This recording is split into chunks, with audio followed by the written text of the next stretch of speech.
नमस्कार, मेरे YouTube channel पर आपका स्वागत है।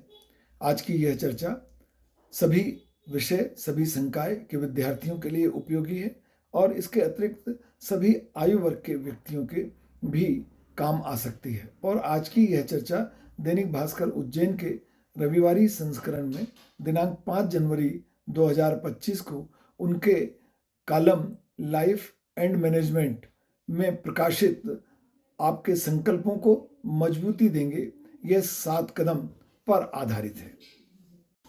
यह 7 कदम आपको अपने जीवन लक्ष्य का निर्धारण करने और उन्हें प्राप्त करने में किस प्रकार कार्य किया जाना चाहिए, इसमें सहायक होंगे।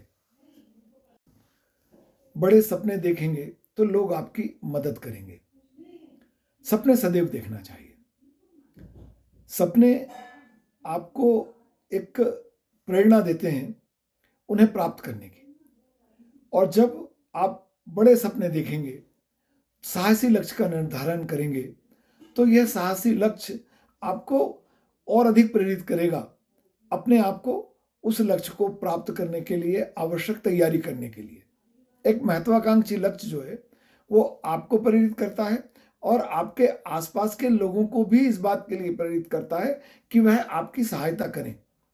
अनेक लोग उत्साहित होकर आपकी मदद करेंगे यदि आप अपने लक्ष्य के प्रति गंभीर होंगे। यदि आप स्वयं अपने लक्ष्य के प्रति गंभीर नहीं हैं तो फिर मदद की अपेक्षा किसी से आप नहीं कर सकते। आप इस लक्ष्य को प्राप्त करने के लिए लोगों के माध्यम से, उन लोगों के माध्यम से जो उस संबंध में विशेष प्रकार का ज्ञान रखते हैं, आवश्यक प्रशिक्षण प्राप्त करें, आवश्यक जानकारियां लें, उनको समय दें और उस समय का उनके साथ सदुपयोग करें आपसी चर्चा में, जिसके कि कारण वह बड़े सपने आपके पूरे हो सकें। तो बड़े सपने आप देखना चाहिए और जब आप बड़े सपने देखेंगे तो लोग आपकी मदद करने के लिए प्रेरित होंगे। पहली बात थी बड़े सपने देखिए। पर एक नई बात और कि यदि हमने बड़ा सपना देख लिया और उस बने सपने को हम पूरा नहीं कर पाए तो हमारे मन में कभी कभी निराशा का भावना आता है, हम निराश हो जाते हैं। तो इससे बचने के लिए आवश्यक है कि आप उस बड़े सपने को छोटे छोटे भागों में विभाजित कर लीजिए, छोटे कदम बढ़ाइए और उस छोटे कदम को बढ़ाकर छोटे उस लक्ष्य को प्राप्त कर लीजिए। पर उस छोटे कदम को रखने का अर्थ यही है कि वह जो बड़ा सपना है आपका, वह जो बड़ा लक्ष्य है आपका, उसकी पहली सीढ़ी आपने पार कर ली। तो बड़े लक्ष्य को खोने मत दीजिए। पहला कदम उठाने से, उसमें सफलता प्राप्त करने से आत्मविश्वास में वृद्धि होती है। कठिन कार्यों को यदि हम छोटे छोटे हिस्सों में बांट लें, तोड़ लें, तो उससे यह सहायता मिलती है कि हमें उन छोटे छोटे कार्यों को, उन छोटे छोटे कामों को पूरा करने में आनंद मिलता है और यह आनंद हमारे आत्मविश्वास की वृद्धि करता है और उससे हम अपने उस बड़े लक्ष्य को प्राप्त करने के लिए और प्रेरित होते हैं और छोटे छोटे उपाय करके उस बड़े लक्ष्य को प्राप्त कर लेते हैं, वहां तक पहुंच जाते हैं। लक्ष्य को प्राप्त करने के लिए समय और परिस्थिति के अनुसार बदलाव किया जाना बहुत आवश्यक है।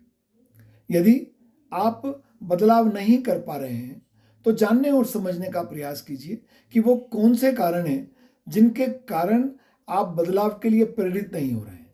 क्या बदलाव करना मुश्किल लग रहा है आपको? और यदि मुश्किल लग रहा है तो वो मुश्किल क्या है? उस मुश्किल को कैसे दूर किया जा सकता है? क्या कोई हमारी अस्वस्थ आदतें इसमें बाधक हैं? क्या हम तत्कालिक सुख के बारे में विचार कर रहे हैं और उस तत्कालिक सुख में ही इतना आनंद प्राप्त कर रहे हैं कि वो बड़ा लक्ष्य हमारा जो है उसको हम भूल जा रहे हैं? इस पर गंभीरता से विचार करें और गंभीरता से विचार करने के पश्चात जहां आपको आवश्यक लगे वहां बदलाव के लिए सदैव तैयार रहें, क्योंकि बदलाव और परिवर्तन प्रकृति का नियम है।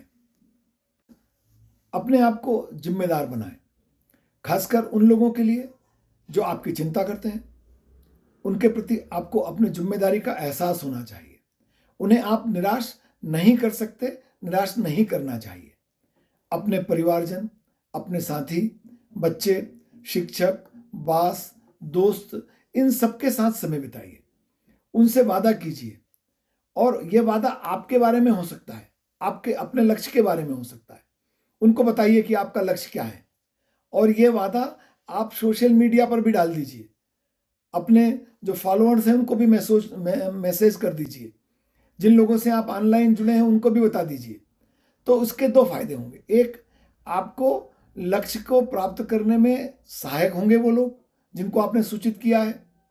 दूसरा, आपको खुद को प्रेरणा देना पड़ेगी, मिल जाएगी प्रेरणा इसके माध्यम से कि मैंने दूसरों तक ये बात पहुंचा दी है कि मेरा ये लक्ष्य है और इसलिए अब मुझे इस लक्ष्य को प्राप्त करने के लिए 100% प्रयास करना चाहिए।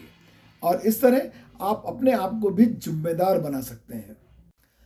जब हमें छोटी छोटी सफलता मिलती हैं तो उन छोटी छोटी सफलताओं का जश्न मनाने के लिए रुकना चाहिए, खुद आनंद लेना चाहिए, खुद को पुरस्कृत करना चाहिए। हर छोटा लक्ष्य आप पूरा कर लेते हैं तो अपनी पीठ खुद थपथपाएं, खुद प्रेरित हो या अपने साथियों से अपनी पीठ को थपथपाने के लिए कहें, उन्हें बताएं कि आपने इस लक्ष्य को प्राप्त कर लिया है। और इसके माध्यम से परिवार और दोस्त आपको प्रोत्साहित करेंगे और यह प्रोत्साहन, ये आपका अपने आप को दिया गया पुरस्कार आपको अगले काम करने के लिए प्रेरित करेगा। अतीत में हमने जो काम किए हैं उन काम से हमें उनमें आई हुई परेशानियों से सबक लेना चाहिए और यह सबक हमें आगे बढ़ने के लिए प्रेरित करता है, रास्ता बताता है। हर बार जब आप बदलाव करने में असफल होते हैं तो इसको ऐसा ना माने कि ये कठिनाई है, बल्कि यह माने कि यह सफलता के लिए एक कदम है और मुझे कौन सी सावधानियां रखकर क्या सबक लेकर आगे बढ़ना है ताकि मेरी सफलता सुनिश्चित हो जाए। क्योंकि आपका हर ईमानदार प्रयास आपको एक सबक देता है, एक सीख देता है और आपने यदि किसी चुनौती को लिया है तो उस चुनौती को पूरा करने का दायित्व भी आपका है, किसी और का नहीं है। इसलिए धीरे धीरे अपने कदम बढ़ाएं और उस चुनौती को जो आपने अपने आप को दी है उसे पूरा करें और अपने लक्ष्य के लिए सकारात्मक प्रयास करें। अपने द्वारा किए गए काम के लिए अपने आप को धन्यवाद कहें, अपने आप का आभार दें। हो सकता है कि आपने अपने उस कार्य के लिए जो समय निर्धारित किया था, जो सफलता का पैमाना निर्धारित किया था, वो उतना ना हो पाए, कोई बात नहीं, पर आपने किया, ये महत्वपूर्ण है। तो अपने लक्ष्य पर ध्यान केंद्रित करें, चाहे उसे पूरा करने के लिए आपको कितना ही प्रयास क्यों ना करना पड़े। आपका लक्ष्य एक दिन था कि मैं वर्कआउट करूंगा और ये वर्कआउट कम से कम 30 मिनट का होगा, पर ऐसा नहीं हो पाया परिस्थितियों के कारण, कार्य के कारण, और आप केवल 10 मिनट का ही वर्कआउट कर पाए। कोई प्रॉब्लम नहीं है। इसके लिए आप अपने आप को ही धन्यवाद दें, आभार दें कि मैंने 10 मिनट का समय तो निकाला, ये काफ़ी है और इससे आपका कल बेहतर होगा। तो इन 7 सबकों के माध्यम से मैं इस चर्चा को इस विराम पर ले जाना चाहता हूं कि हमें अपने जीवन में एक बड़ा लक्ष्य निर्धारित करना चाहिए और उस बड़े लक्ष्य को प्राप्त करने के लिए प्रयास करना चाहिए।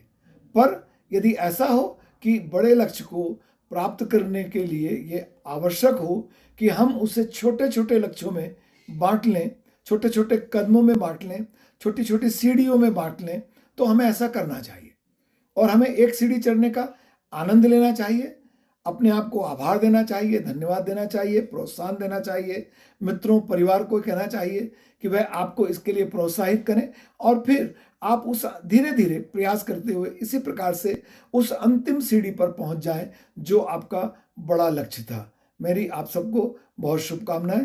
मेरा विश्वास है कि आज की ये चर्चा आपके लिए उपयोगी होगी। यदि आप मेरे चैनल पर नए हैं तो कृपया चैनल को सब्सक्राइब कीजिए। मेरे चैनल पर आपको समाजशास्त्र विषय के, पारिवारिक, सामाजिक, राष्ट्रीय महत्व के, प्रेरणात्मक प्रसंगों के और शैक्षणिक महत्व के वीडियो देखने में आते हैं। आपका बहुत धन्यवाद।